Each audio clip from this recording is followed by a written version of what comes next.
Hi, I'm your host, Dr. Lori, and welcome to Universally Unique, exploring the neurodiverse world of the extraordinary. This podcast fosters curiosity and understanding about neurodiversity while empowering individuals with tools for acceptance and inclusion in classrooms, the workplace, and communities. Featuring shared stories of neurodiverse life experiences, it sheds light on navigating a world not designed for diversity. Universally Unique starts now. Hi, this is Dr. Lori. Welcome to Universally Unique, a show that I have been co-hosting with Dr. Pat for the past 3 episodes. And today we have a very special guest with us. We have Chyenne Giarnese, who is an individual who is living her life as a very exciting, very interesting, very thoughtful neurodivergent individual who has a very interesting kind of way of looking at the world. Chyenne is trained as an APRN. She has an interest in looking at things from a functional medicine perspective, and she has a number of different little projects that she has started that I think have the potential to be quite powerful, not only for folks within the neurodiverse world, but for folks outside of that world. So we're going to start with a couple of breaths, and then we're gonna get going with Chyenne. So we'll take 3 box breaths together. We're going to breathe in, hold, breathe out, hold, breathe in, hold, breathe out, hold, breathe in, hold, breathe out, hold. 3 breaths is usually all you need to kind of reset. So Chyenne, what I'd like to start with is for you to just give us a little bit of background about yourself. I know that your K-12 education was one that probably one might like to forget pieces of. And I know that there was a period of time where you did not quite know all of the things that were going on with you. So that created some challenges. So maybe you give us a little quick history of that and then kind of let us know how you've come to where you are, how it is that you're figuring the world out from the lens you were looking at it through before, but now perhaps having a name for that. For sure. Thank you so much for having me on. I'm very excited, especially listening to your episodes. It's really a blessing for sure. Well, like you said, I'm a nurse practitioner. School for me was very unique, just kind of doing it and not really having the support because I wasn't diagnosed until my early 20s. So kind of really started between like 20 and 22. I would say prior to that, I had a lot of those like accessory symptoms with just like anxiety and depression and kind of disorderly eating that was just always said like, you're just a girl. And I think a lot of times it brought a lot of confusion and just kind of almost like I was trying to be a troublemaker growing up, not on purpose. And I think I was just having a hard time and I really didn't know how to express it. So, being able to get diagnosed, even though it was kind of shocking at first, like you said, really did give me just a better understanding. And then I think from, being diagnosed to here, I'll be turning 33 this year, it was kind of just like relearning myself as there isn't something wrong with you. You're just a little different. And the way you can get through life is still amazing. It just is a little different, and that's okay. I would suspect that finally knowing why you were operating in the world the way that you were was probably a surprise, as you said, but also a relief that now I know what it is. So now I know where to go. And if you're comfortable sharing, would you share with our listeners what your diagnoses are? Absolutely. It was definitely a relief. I guess I had a lot of accessory diagnoses before I ended up with my final one, which was autism spectrum disorder. I was actually originally diagnosed with Asperger's, but then they kind of phased that term out. And I'm sure many people kind of know just from like the history of that gentleman and kind of some of the activities that Hans, was ended up being with. So they switched it over into the DSM-5 from autism spectrum 1 through 3. So I got bumped into one, not needing as much support, but just being on my spectrum self. Previously, I had things like in high school, it was like anxiety, depression. I had an eating disorder, we'll say, all these ones. They even ended up kind of trying to say that I had like, borderline personality disorder and like ADHD, OCD. So I got all of these diagnoses before I finally got my final one. And when you finally like look at it, you're like, oh wow, those are just all symptoms of an overarching diagnosis, which was really helpful. But at that time, I would say, given 10, 12 years ago, it definitely was not as accepted as it is now. There is such a better acceptance towards people and just being different that wasn't so the case when I was getting diagnosed. So even though I was happy and relieved, there was definitely a stigma to it for sure. And I think, especially women who intellectually are functioning at a higher level, it's oftentimes overlooked and gets put into all of the categories pretty much that you listed. Yeah, you're not wrong. And that could be overwhelming too, because again, when you just start collecting all these labels, it really is hard to identify like you're not broken. And I think that's what a lot of people I see struggle with these days or other people. It's not that there's anything bad or wrong, it's just different. Exactly. And I think that's really the key. And in all reality, we all look at the world from a different perspective. Nobody could possibly say they know exactly what somebody else Mhm. is thinking or how they're feeling. And if we would just sort of generalize that to everyone, it could probably make many lives much, much simpler. So I know from this, though, you've really channeled a lot of your energy into trying to figure out why there's a gap there for women and, within ADHD, which oftentimes is a partner of folks on the autism spectrum. So do you want to talk a little bit about some of the things that you've been doing to try to assist women in that and who are in that situation? Absolutely. Yeah, I've had quite the go at it. One of my uh I will say one of the most profound autism qualities that I have is my ability to really have this like core values that like leads me towards fighting for vulnerable populations. So yes, women on the autism spectrum 100% falls into that category. Uh, some of the more exciting things was just kind of finding out what type of alternative therapies would be better for myself because once I got diagnosed, like I said, I got slapped in the face with saying like, "You don't look autistic." Yeah. Uh, then that just like created an entire other whirlwind of after just getting diagnosed and going through all of this, I was like, "Wow, well, maybe I'm not." And then it took me a long time, and I'd be like, "No, I'm probably not." And she's like, "No, Cheyenne, you definitely are."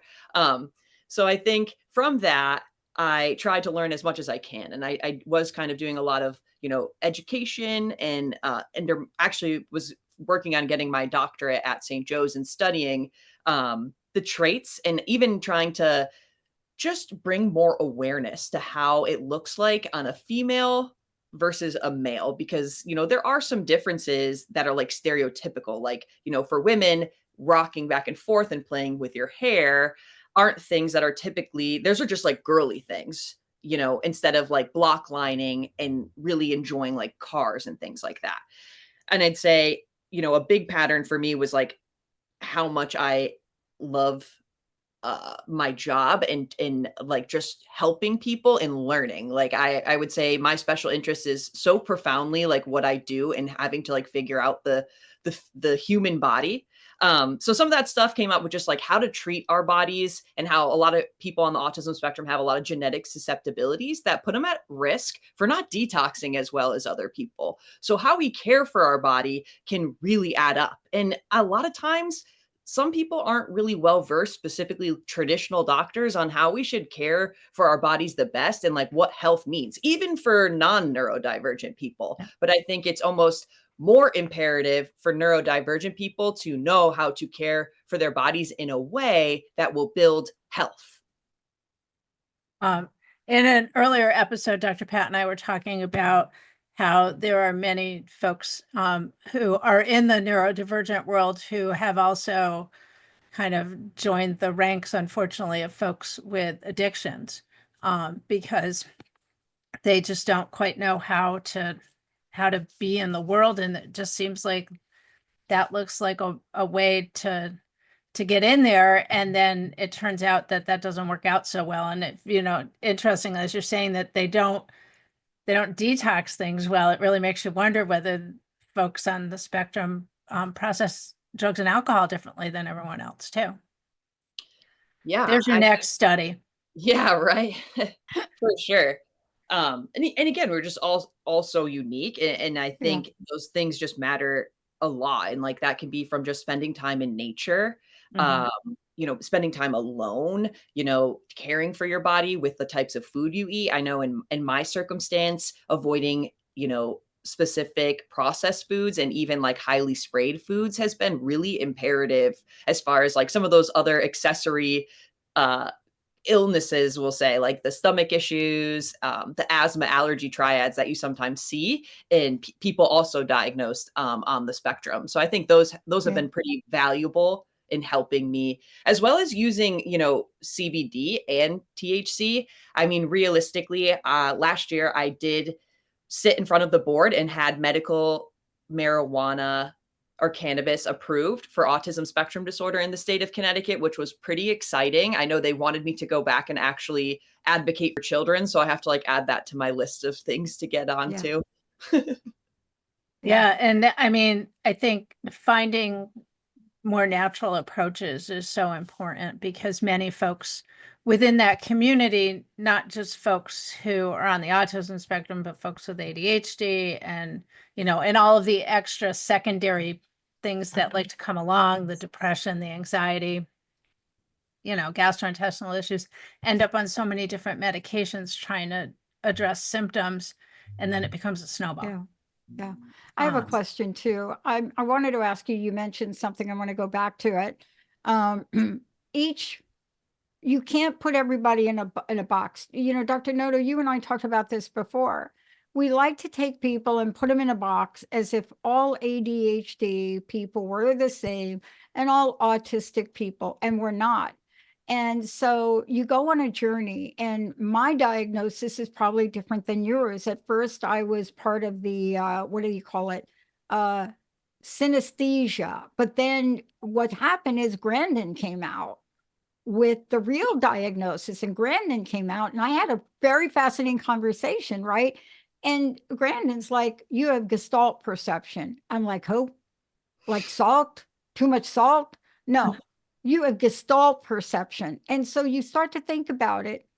So that is what got me an award-winning dissertation. The fact that I am an individual, I have an enhanced ability to perceive the whole rather than the individual details. See, that's me. I also, when you speak, every word you speak has color, but you see, we're all different. How have you gotten past and helped reverse the conversation that we're different and less than to we're different and we're not less than?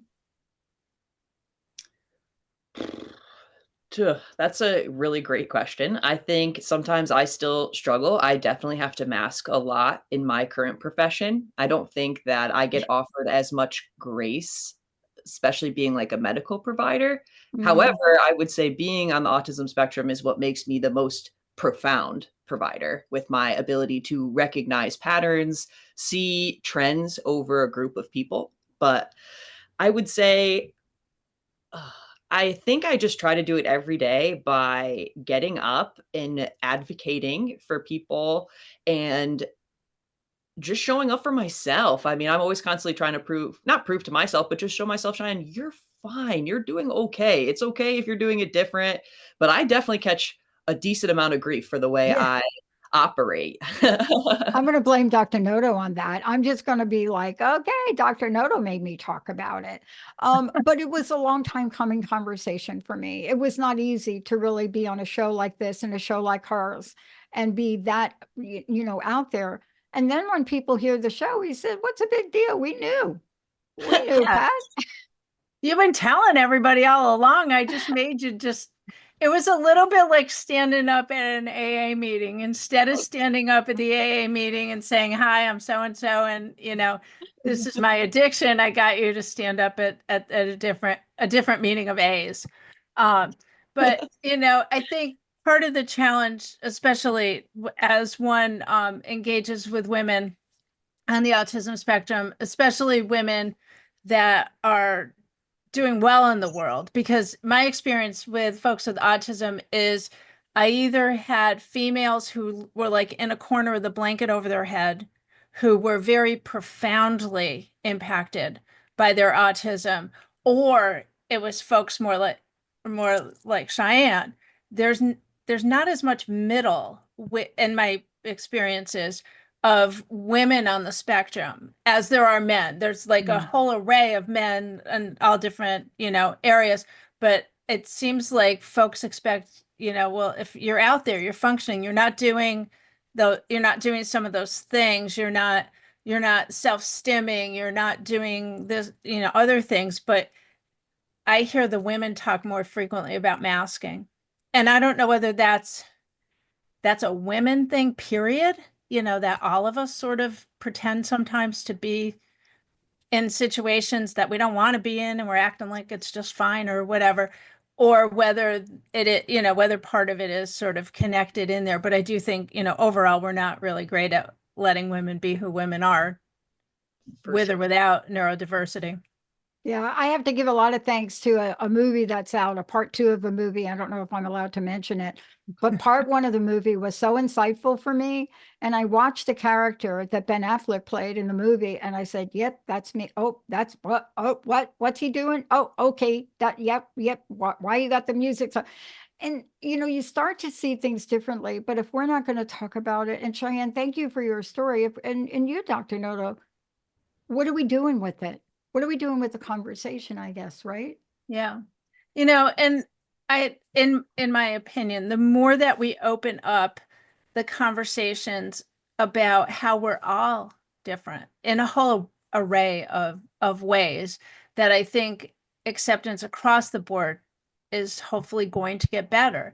Because to me, diversity is a whole bunch of things. I think Dr. Pat and I had a conversation, maybe one of the first times that she and I met, about how when I was at the university, I was trying to explain to somebody that our department was diverse because we had several people who were over the age of 70, a couple of people who were multilingual, and a few other things. And they went, no, only one person is diverse. And I was like, well, what do you mean? All these people are diverse. And they're like, no, just the guy who came from Africa, he's the only one who's diverse. And I was just like, well, that's just the most ridiculous thing I ever heard. But for the purposes of this report that was getting done, apparently that was what it was. But we the more we learn to see what everybody brings to the table and the contributions that each individual brings, the more, hopefully, as a society overall, we are better at welcoming a variety of individuals. Chyenne, I want to ask you, I think I might know the answer to this, but I'm going to ask you anyway. So who was your champion? Did you have some folks that really made a difference for you, people who you knew saw you for who you were, even when you weren't quite certain what was going on? For sure. I mean, my family has always stood by me, and my mom was there when I was having those panic attacks and couldn't stand. And I think when you say, I am someone who kind of shows myself off, but I definitely hide a lot of the bad days. I don't show people when I'm under the covers because I it's tough. Like, people judge you when they see you down. Mhm. And so I definitely think like people are probably just not being feeling as easy sharing those things. And I think, especially in my profession, I have to be strong for most of my patients on a regular basis. And not that I have to have it going on, but I think it helps them to have more trust in me. So I definitely think I safeguard that. But yeah, my mom was huge when I was getting diagnosed, and my family and just how they supported me, my dad and my sister.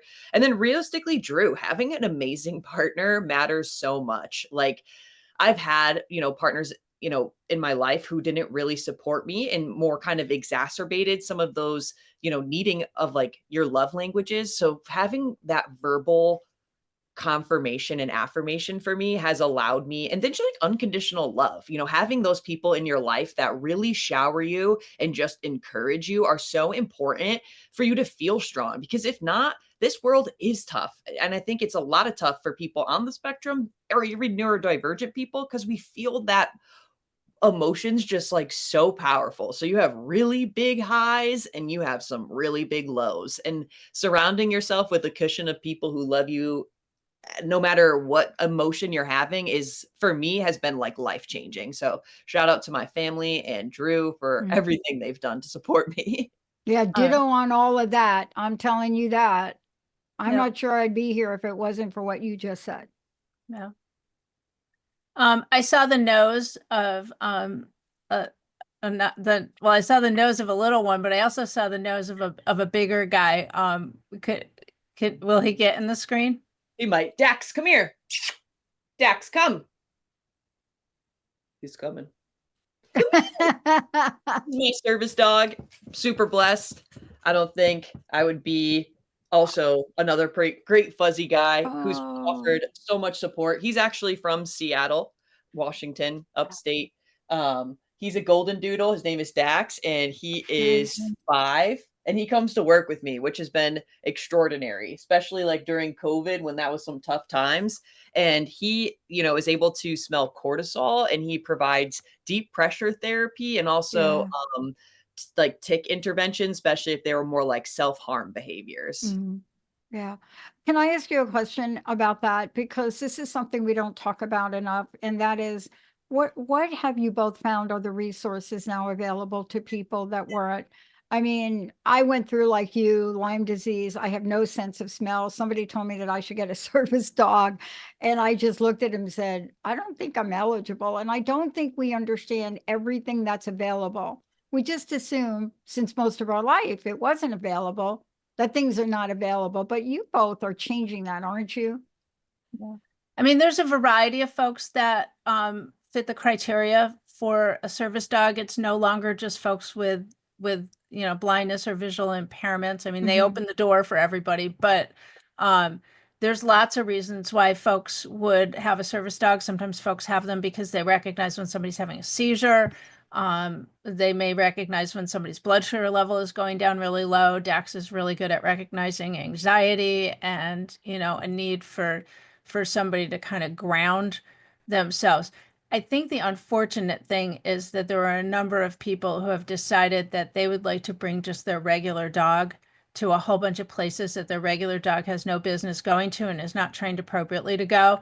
And they get themselves on the internet and they, get a piece of paper, and then they say, well, I can bring this dog because this dog is a service dog. And when they're really not.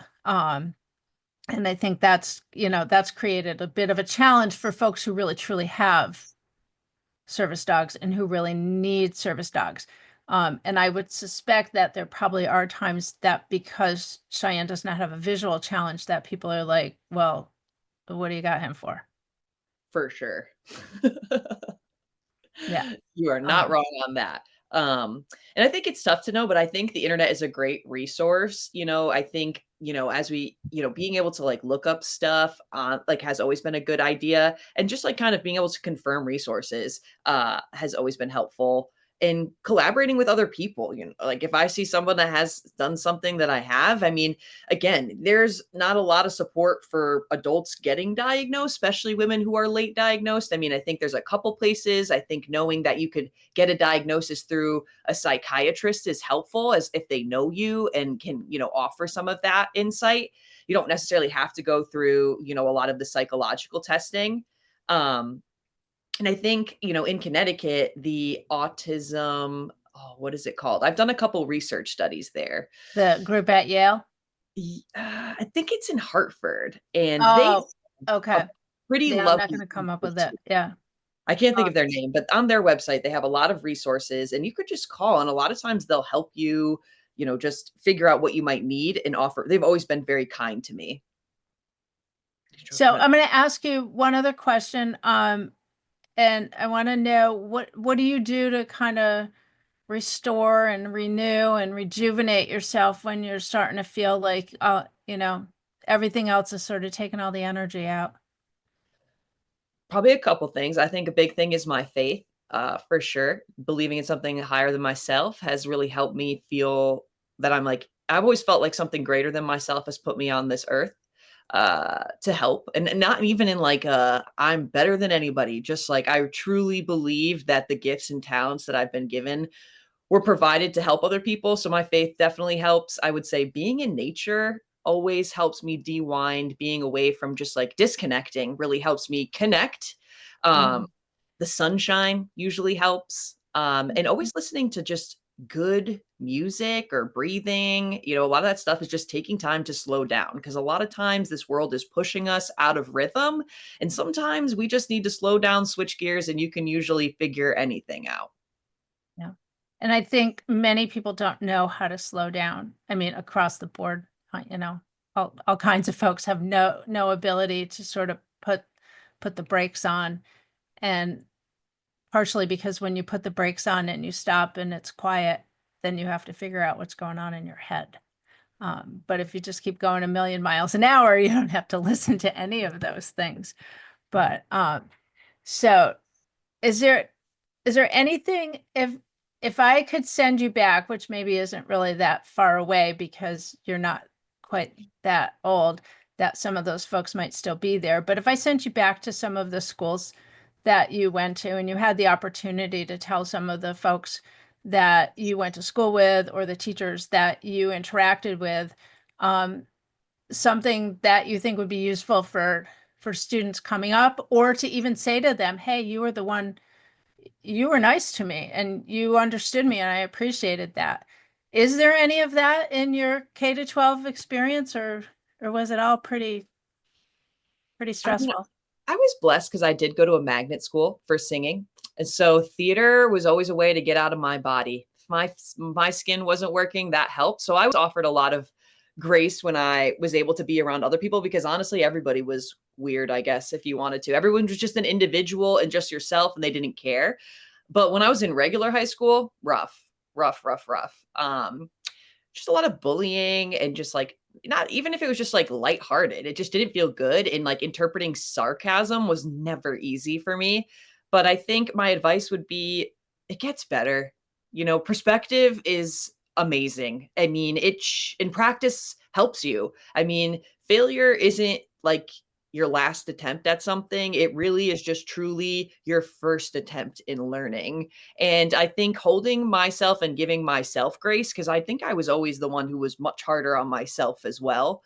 And so I would encourage people to just be nice and kind to yourself and, realize that life is about learning and it usually ends up being okay. Good point.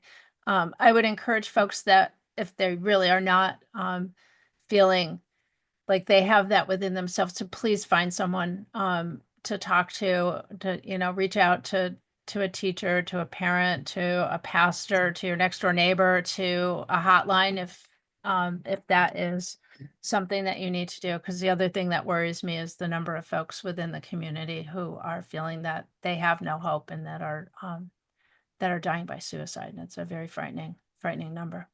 It is, and I encourage people because I wouldn't tell you I mean, being truthful, that has been a part of my past, and I have been in hospitals in the past when I felt like the ceiling was falling and I couldn't catch my breath. But I think, you know, that's why and that stuff is hard to talk about. Like when people ask you why you have a service dog for self-harm, like that's hard because I present myself as so different.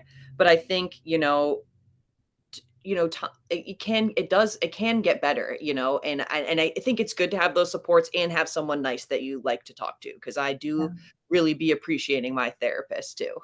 Yeah, no, absolutely. And so if somebody does find that they don't have a spot in their current world to engage with somebody to talk, I am happy to do that with folks if they think that I could be of assistance to them. So I'll give you a couple ways that that you can connect with me. And one of them is through my website, which is notoholisticconsulting.com. And the other possibility is to just send me an email directly at notoconsulting2002@gmail.com. I am actually trained to do life coaching with folks who are neurodiverse, so I'm more than happy to be of assistance to somebody if that is something that I can do. So, Chyenne, thank you so much for coming and visiting with us. I have a feeling that you may turn out to be a frequent flyer. I suspect that we have many other things that we could probably continue to talk about. I think that at some point in time, maybe a future visit where we really talk about some of the functional medicine and alternative approaches.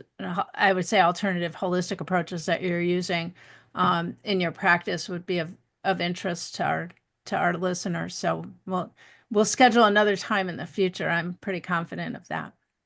Absolutely. I look forward to it. Thank you so much for what you guys are doing. Just listening to your previous episodes, this, when I think back at the question, this is the type of stuff that helps people feel more comfortable.